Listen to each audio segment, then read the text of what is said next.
The Arizona Cardinals are making some interesting changes on their offensive line as they get ready for a big divisional game against the Seattle Seahawks. Yeah, it's a crucial game for the Cardinals, especially considering their recent turnaround and how close the race is in the NFC West. Yeah, it's been quite a surprise to see them leading the division at 6-4 after starting the season 1-3. It really is. The NFC West is incredibly tight this year, with all four teams only half a game apart. Every game from here on out is essentially a playoff game. And they've been on a roll lately, winning 4 straight games and 5 out of their last 6. That Week 10 win against the Jets was particularly impressive, with Kyler Murray completing 17 passes in a row, a franchise record. What's really interesting about those 17 completions is that they weren't just short, safe throws. Murray was connecting on deep passes and threading the needle between defenders. It's a clear indication that he's becoming more comfortable and confident. In his second year under Coach Gannon and offensive coordinator Drew Petzing. So let's talk about this offensive line shakeup. The Cardinals waived lineman Charlie Heck, which seems like a pretty strong sign that Jonah Williams is finally ready to return from injury. Yes, waiving a player means they are removed from the team's roster and can be claimed by another team. If they aren't claimed, they become a free agent. In this case, waiving Heck opens up a roster spot for Williams, who's been on injured reserve since Week 1. Right, and could you remind us why the Cardinals brought in Williams in the first place? Of course. He was their big acquisition to replace veteran DJ Humphries at right tackle, who unfortunately tore his ACL last season. Williams himself was a first-round pick a few years back, so there were high hopes for him coming in. But then he got injured in the very first game. What kind of injury was it, and how might it affect his performance now? He suffered a high ankle sprain, which can be tricky. Those often linger and impact a player's mobility even after they've technically recovered.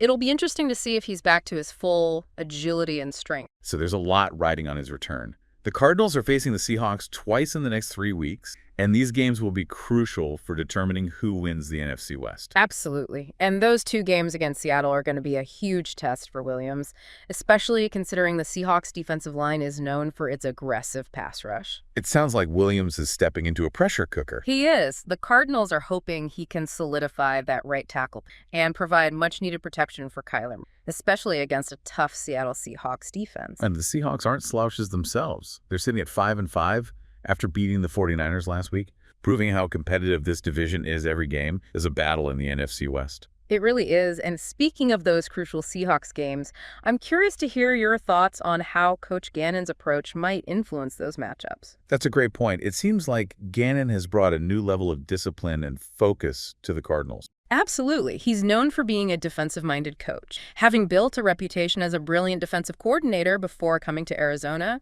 it seems like that defensive mindset has permeated the entire team. So you think he might have some tricks up his sleeve for Russell Wilson and the Seahawks offense? It wouldn't surprise me.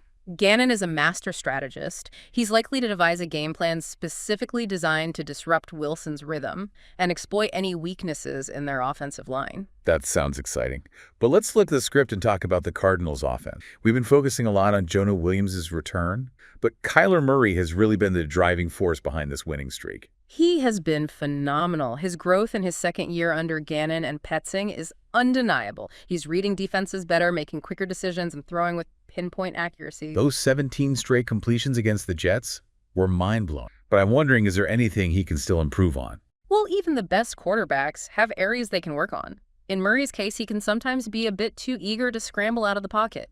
While his mobility is a huge asset, there are times when he could stand to trust his offensive line a bit more and go through his progressions. So potentially trusting his newly bolstered offensive line with Williams back in the mix. Exactly. And if Williams can perform up to expectations, it should give Murray more confidence to stay in the pocket and make plays. It all comes back to Williams, doesn't it? In many ways, yes. His performance, especially in those 2 Seahawks games, could be a major factor in determining the outcome of the NFC. It sounds like those games are going to be absolutely crucial. Do you think the Cardinals can maintain their momentum and pull off 2 wins against a tough Seattle team? It's certainly possible. The Cardinals are playing with a lot of confidence right now, and their offense has been firing on all cylinders. But the Seahawks are always a tough opponent, especially I think it's going to come down to a few key factors. Williams' performance on the offensive line, Murray's ability to continue playing at a high level, and Coach Gannon's strategic plan. I can't wait to see how it all unfolds. Me neither. It's shaping up to be a thrilling finish to the season in the NFC West. It really is. And I think it's worth highlighting how this move reflects Coach Gannon's overall strategy. Okay, how so? Well, bringing back Williams now, just before these crucial divisional matchups, shows Gannon's commitment to solidifying the offense. It's a proactive move, a sign that he's not content to simply rely on the... So you see it as a sign of his confidence in Williams' ability to make an immediate impact. Absolutely. Gannon wouldn't risk disrupting the team's chemistry if he wasn't convinced that Williams could be a difference maker right away. That makes sense. And speaking of disrupting chemistry, I'm curious to hear your thoughts on how the rest of the offensive line might react to Williams' return. That's an interesting point. There's always the potential for some adjustment when a new player enters the mix, especially someone who's expected to play a key role. But I think the Cardinals have a strong veteran presence on the line, guys like Kelvin Beachum and Justin Pugh, who will help Williams integrate smoothly. So you don't anticipate any major conflicts or ego clashes? I don't think so. From everything I've seen and heard, the Cardinals have a great locker room culture. They seem to be a very cohesive unit, and I'm sure they'll welcome Williams back with open arms. That's good to hear.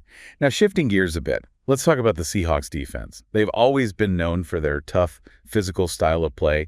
How do you see them matching up against the Cardinals offense, especially with Williams back in the lineup? It's going to be a fascinating matchup. The Seahawks have a strong front seven, Whoa. led by Jamal Adams, who is a true game changer. They'll be looking to put pressure on Kyler Murray and disrupt the Cardinals' passing attack. And how do you think Williams' presence will affect that dynamic? I think he'll provide some much-needed stability on the right side of the line. He's a big, strong tackle with good technique, and he should be able to hold his own against the Seahawks edge rusher. If he can give Murray even an extra half second to throw, it could make a huge difference. So you're optimistic about Williams' chances of making a positive impact? I am. He has all the tools to be a successful NFL tackle, and I think he's motivated to prove himself after that unfortunate injury.